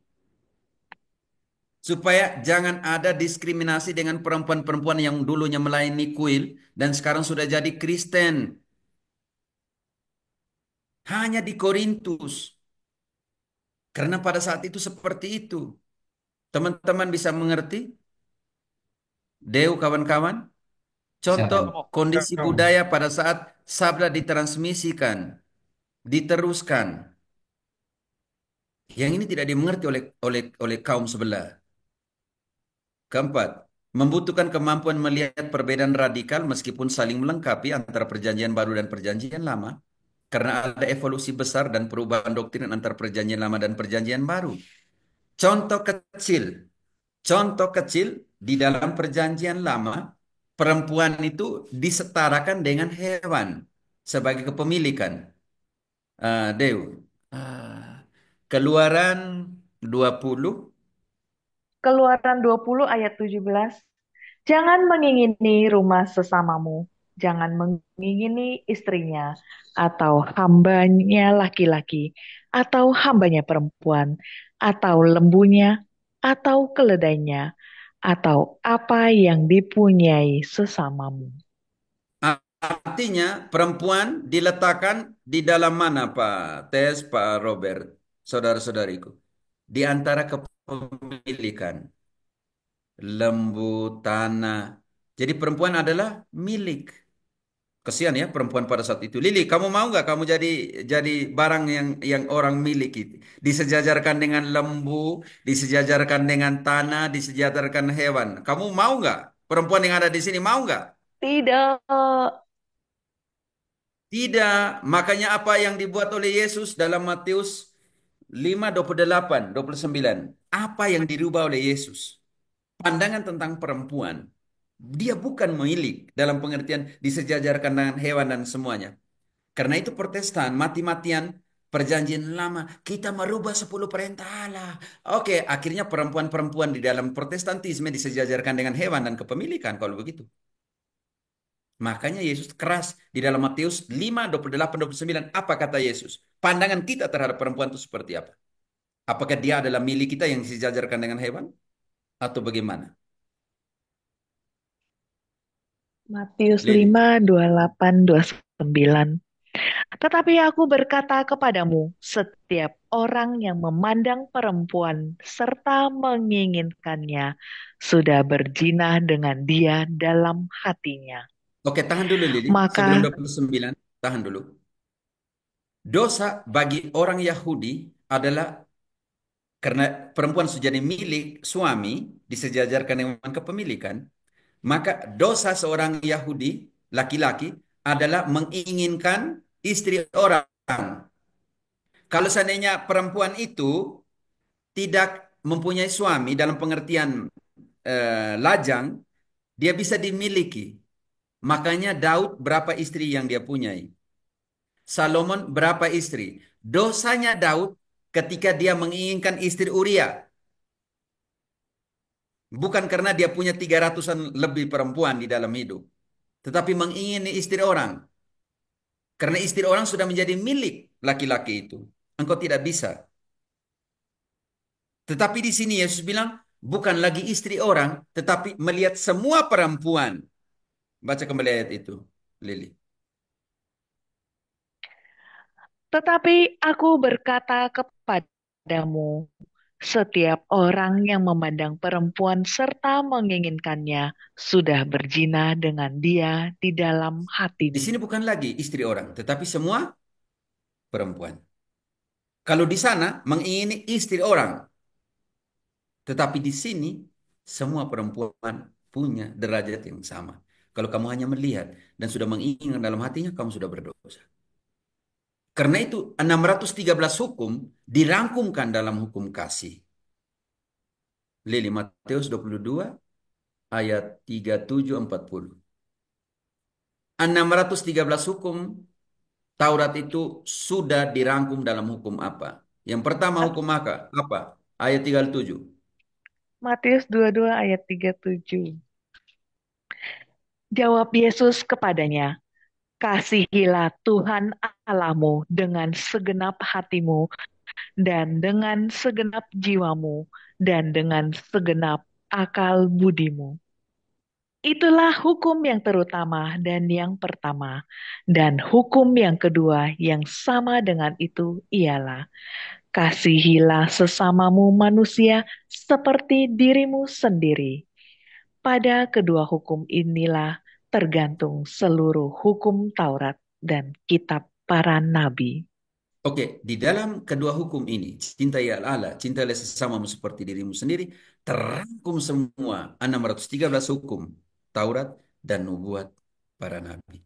Membutuhkan kemampuan untuk melihat perbedaan radikal, meskipun saling melengkapi, tetapi saudara ada evolusi besar dalam kepenuhan di dalam perjanjian baru dari doktrin di dalam perjanjian lama. Kalau Protestantisme mati-matian perjanjian lama, yang ini yang lucu. evolusi di dalam persepuluhan. Contoh kecil evolusi dalam persepuluhan atau Deo nggak usah ya, panas nanti ya. Deo, tidak usah ya. Boleh Romo, boleh Romo. Evolusi di dalam persepuluhan. Oke. Di dalam persepuluhan, saudara-saudariku yang terkasih, persepuluhan itu haknya bukan haknya para pendeta. Ulangan Lili 26 ayat 12. Siapa yang menerima persepuluhan? Ngeri. Contoh kecil. Ul- Teman-teman bisa bantu yang sudah temu. Ulangan 26 ayat 12. Ulangan 26:12. Apabila dalam tahun yang ketiga tahun persembahan persepuluhan, engkau sudah Tahun keberapa? selesai Tahun keberapa? tahun yang ketiga. Oh, tahun yang ketiga, bukan tiap hari. Lanjut.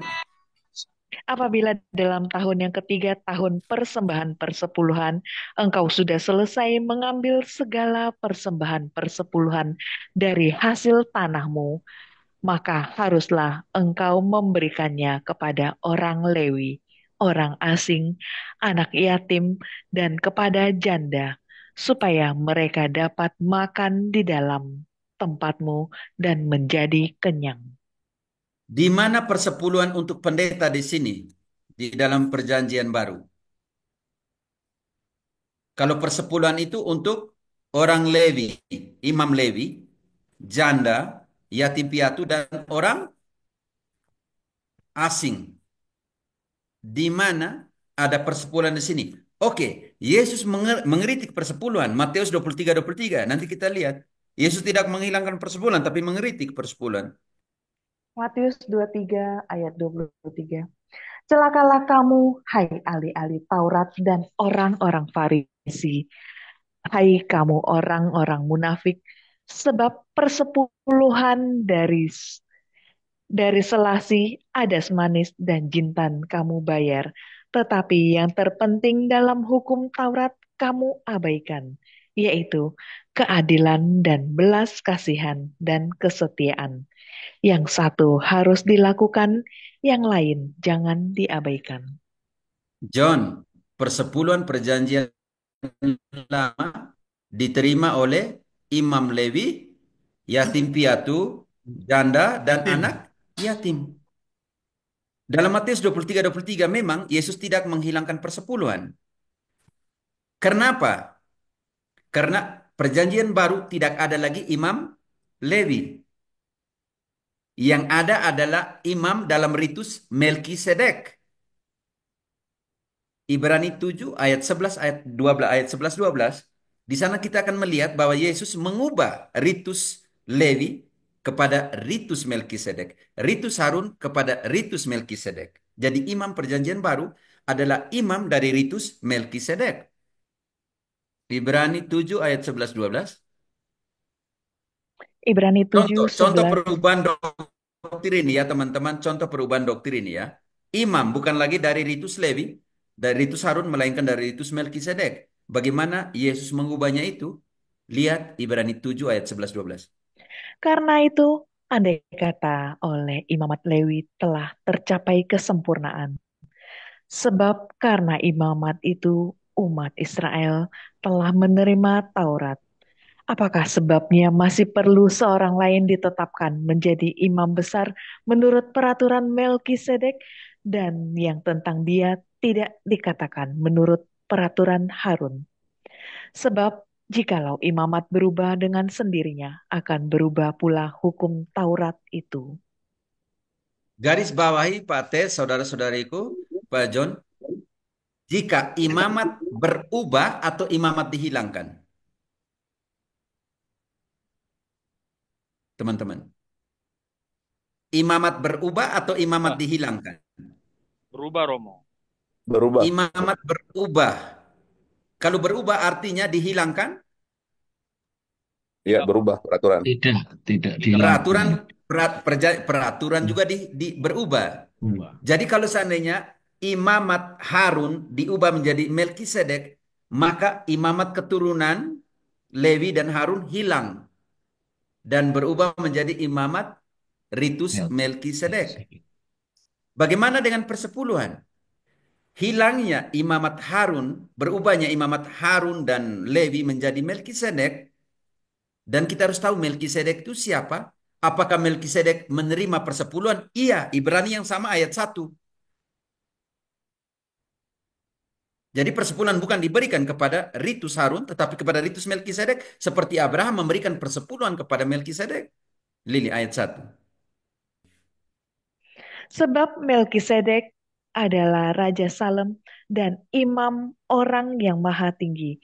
Ia pergi menyongsong Abraham ketika Abraham kembali dari mengalahkan raja-raja dan memberkati dia.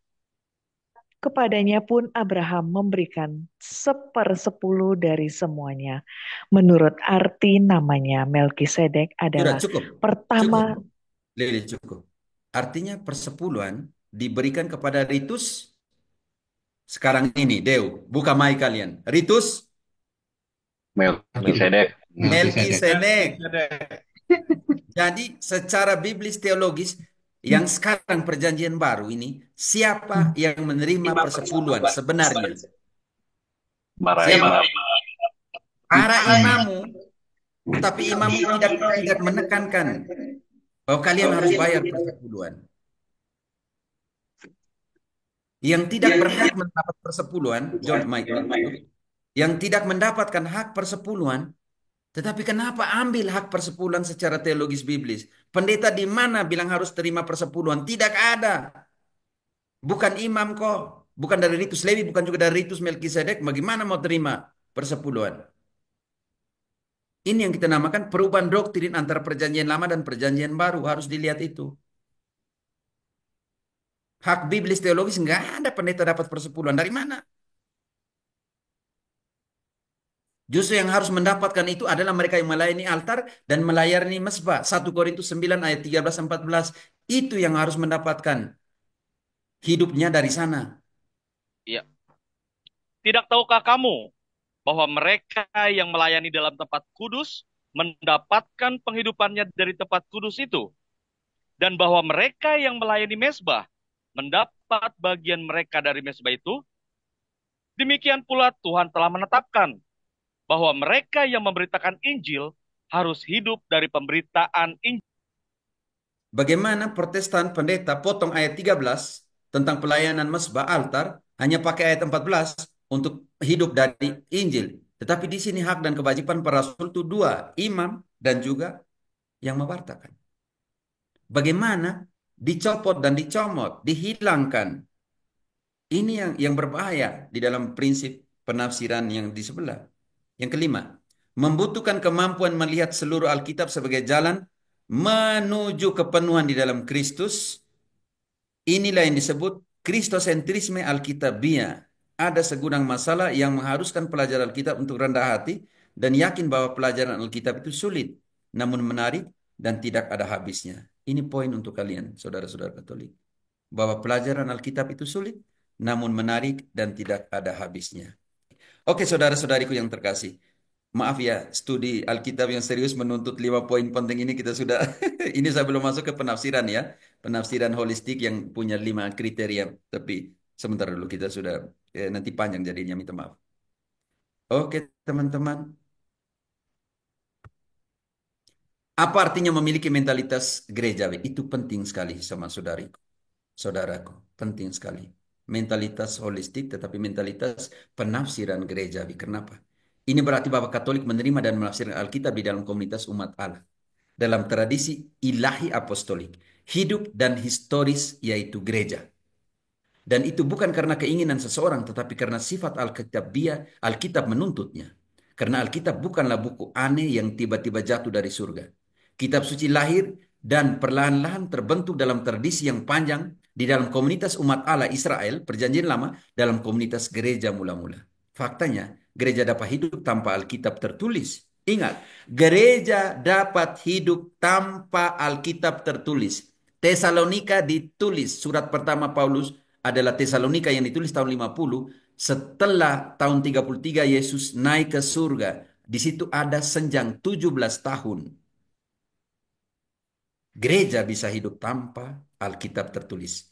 Meskipun gereja tidak bisa hidup tanpa pesan ilahinya. Gereja tidak bisa hidup tanpa firman-Nya.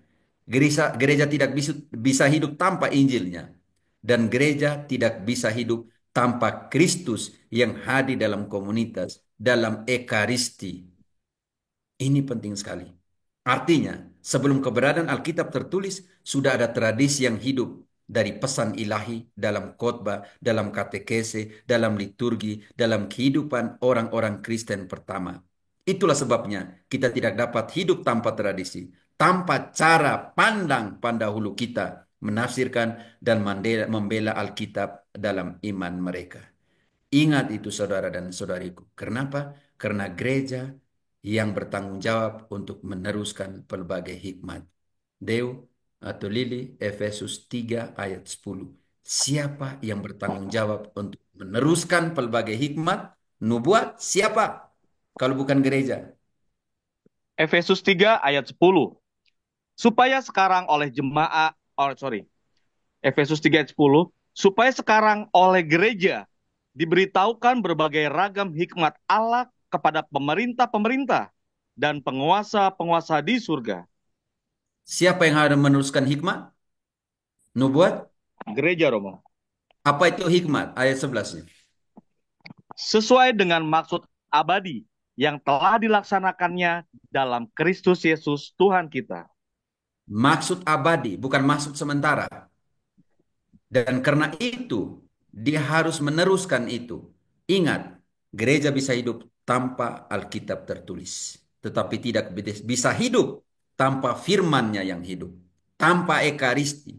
Tanpa pesan ilahi. Gereja tidak bisa hidup. Tetapi gereja bisa hidup tanpa Alkitab tertulis. Itu sudah dibuktikan dalam sejarah. Gereja bisa hidup sebelum konsili Roma 382 untuk mengumpulkan semua kitab suci. Dikanonkan, gereja bisa hidup. Karena itu gereja itu apostolik, bukan skritura. Minta maaf, bukan merendahkan skritura, tapi memang itu kenyataan fakta sejarahnya seperti itu. Fakta biblisnya seperti itu. Kenapa? Karena gereja adalah tiang penyangga dan dasar kebenaran. 1 Timotius 3 ayat 15. 1 Timotius 3 ayat 15. Jadi jika aku terlambat, sudahlah engkau tahu bagaimana orang harus hidup sebagai keluarga Allah, yakni gereja dari Allah yang hidup, tiang penopang dan dasar kebenaran. Tiang penopang dan dasar kebenaran. Kita masuk sedikit mentalitas Protestan. Dari manakah perpecahan Protestan berasal? Dari yang terkenal hanya Alkitab, sola scriptura. Dan dari interpretasi pribadi dari Alkitab. Akar dari begitu banyak perpecahan dalam Protestan terletak pada mentalitas yang digunakan oleh Protestan untuk membaca dan menafsirkan Alkitab. Protestan secara umum memiliki kriteria ini untuk membaca Alkitab. Hanya Alkitab. Dan interpretasinya bersifat pribadi. Protestan secara umum percaya bahwa Alkitab saja mengandung dan memanifestasikan dengan sendirinya semua wahyu Tuhan. Itu bertentangan dengan kitab suci. Karena kitab suci mengatakan bahwa wahyu Tuhan itu, nubuat itu diteruskan oleh gereja. Tidak ada wahyu pribadi untuk meneruskan dan melengkapi itu. Ingat bahwa Ibrani 1:1, bantu dulu Ibrani 1:1, pada zaman dahulu. Ya, Ibrani 1:1. Setelah pada zaman dahulu, Allah berulang kali dalam cara pada kita dan pada zaman akhir ini ia telah berbicara kepada kita dengan perantaran anaknya yang telah ia tetapkan sebagai yang berhak menerima segala yang ada. Oleh dia, Allah telah menjadikan alam semesta. Lanjut.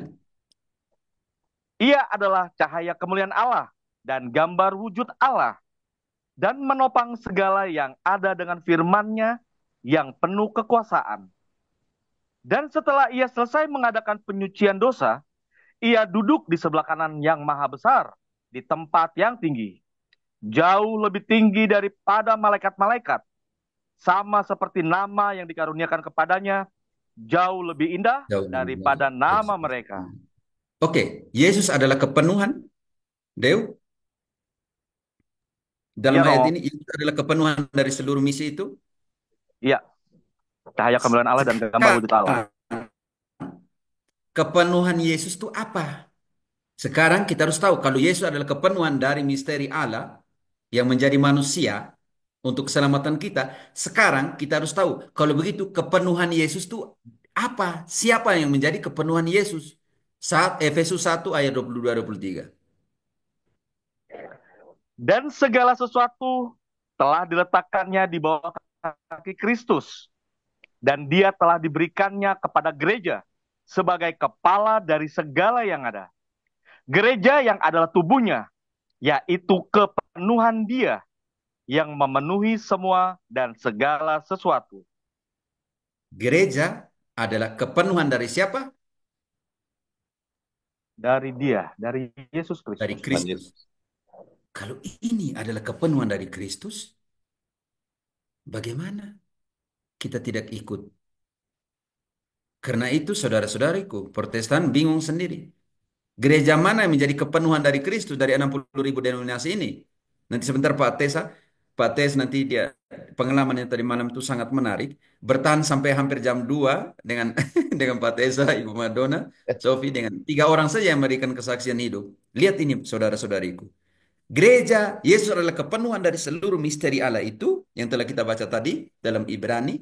Dan Yesus memenuhi kepenuhannya di dalam gereja. Itu tidak membutuhkan tradisi gereja yang hidup, kata Protestan. Alkitab sebagai firman Tuhan dapat dipahami dengan sendirinya. Kesian. Iluminasi yang ditempatkan Roh Kudus di dalam hati masing-masing. Katanya, sudah cukup untuk menafsirkan firman Tuhan dengan benar. Jadi Protestan membuang tradisi gereja. Membuang sejarah Alkitab dan kompleksitas kemanusiaan, kultur, budaya, di mana para rasul dan penulis-menulisnya. Kesian sekali. Kehilangan sesuatu yang agung. Kitab suci saja bisa cukup. Konsepsi Alkitab yang berlebihan saja telah menyebabkan Protestantisme menyebarkan Alkitab dengan cara apapun. Dengan jutaan orang dalam edisi tanpa penjelasan yang membimbing. Menyerahkan interpretasi kepada selera pembaca. Dengan kriteria yang sama, Alkitab telah diterjemahkan dengan tergesa-gesa ke dalam budaya atau bahasa lain tanpa kontrol, menyebabkan banyak kesalahan dalam terjemahan. Memunculkan pelbagai denominasi baru dan beragam yang tak terhitung jumlahnya, sinkretis dan tidak dapat didefinisikan. Dikatakan bahwa lebih dari 60.000 denominasi. Di Kolombia lebih dari 11.000 atau 12.000 denominasi. Penafsiran bebas Alkitab dalam Protestantisme telah menciptakan pesta pora interpretatif. Banyak yang memahami inspirasi Alkitab secara verbal dan harafiah, jatuh ke dalam fundamentalisme Alkitabiah yang benar-benar ketinggalan zaman. Yang lain menilai Alkitab hanyalah buku manusiawi, pengkhotbah independen Protestan di jalan-jalan, dimanapun, di restoran, dan dimanapun telah bermunculan tanpa afiliasi gerejawi. Kita telah jatuh ke dalam biblisme dan biblisentrisme. Absolutisasi Alkitab. Hanya Alkitab, hanya Alkitab, hanya Alkitab. Dan bahkan dalam bibliolatria, penjemahan berhala terhadap Alkitab. Kesian. Kesian, makanya Protestan bawa Alkitab di bawah mereka punya ketek itu seperti itu. Ini yang kita namakan bibliolatria seperti itu. Saudara-saudari Katolik, semoga kita dapat membaca Alkitab dengan mentalitas yang membebaskan. Kristus Allah manusia adalah milik semua. Dia adalah jalan kita, kebenaran kita, dan hidup kita. Yohanes 14 ayat 6. Sejarah manusia pada dasarnya adalah kisah kasih dan keselamatan di dalam Kristus. Kolose 1, 13-20, kalian bisa baca. Efesus 1, 3-14. Di dalam gerejanya, Efesus 2, 12-21. Nanti kalian bisa baca semua. Karena itu, ingatlah saudara, jika Anda memiliki perjanjian baru hari ini, itu karena gereja Katolik mendefinisikannya dengan otoritasnya. Keraguan kepada gereja Katolik sama dengan keraguan kepada kitab-kitab yang ditetapkan gereja sebagai kitab suci. Terima kasih saudara-saudariku yang terkasih. Saya kembalikan ke host, mempercepat. Lili jangan marah karena saya cuma mempercepat supaya lebih banyak kepada diskusi. Jadi saya ke belakang sebentar, ambil lagi kopi karena sudah habis. Jadi Ya, serahkan kembali ke, minta maaf 5 menit ya, ya, teman-teman semua. Semua kita bertahan untuk diskusi. Ini poin penting yang sebenarnya dari sinilah titik persoalan di mana setiap kali Protestan masuk ke Rum Katolik sampai ke Romo Patris, tunjukkan ayat, ayatnya mana, tunjukkan ayat, ayatnya mana, kan seperti itu. Dan sekarang kita melihat bagaimana mentalitas biblis Alkitabiah antara kita dan mereka. Teman-teman, tolong saya ke belakang dulu 5 menit, kita istirahat ya. Deo kembali ambil